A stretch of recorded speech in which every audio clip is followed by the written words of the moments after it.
میرے پیارے بچوں، جیسا کہ بتایا گیا تھا کہ اگر کوئی کلمہ شہادت یا کلمہ طیبہ کا دل سے ماننا اور زبان سے اقرار کر لینے کے بعد جب وہ ایمان میں داخل ہو جاتا ہے، جب وہ مسلمان ہو جاتا ہے، تو اب مسلمانوں پر کتنی چیزوں پر ایمان لانا ضروری ہے۔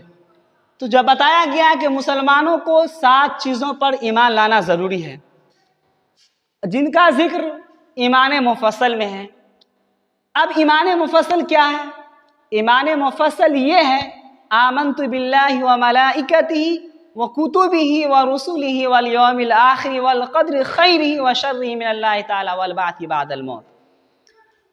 اب اس میں بتایا گیا آمنت باللہ، سب سے پہلے بتایا آمنت باللہ کہ اللہ پر ایمان لانا۔ کیا بتایا؟ اللہ پر ایمان لانا۔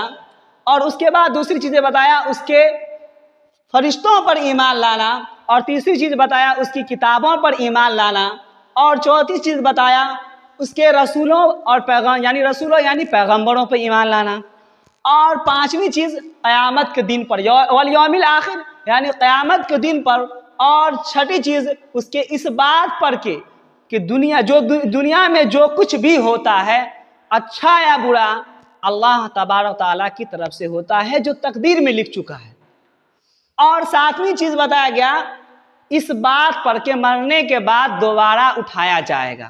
ان 7 چیزوں پر مسلمانوں کا ایمان لانا ضروری ہے، اس لیے کہ اگر ان میں سے جیسے کہ ایمان مجمل کیا ہے؟ ایمان مجمل یہ ہے کہ آمنت باللہ کما ہوا باسمائہ وصفاتہ وقبلت جمیع احکامہ۔ اب اس میں بتایا میں ایمان لایا اللہ تبارک تعالیٰ پر، یعنی کہا کہ آمنت باللہ کما ہوا باسمائہ، ان کے ناموں پر، ان کے صفاتوں پر، اور ان کے تمام احکام قبول کیے۔ وقبلت جمیع احکامہ، ان کے تمام احکام قبول کیے۔ ان چیزوں پر ہم لوگوں کو ایمان لانا ضروری ہے۔ اگر ان میں کوئی 1 2 کو چھوڑ دیا تو اس کا ایمان مکمل نہیں ہوگا۔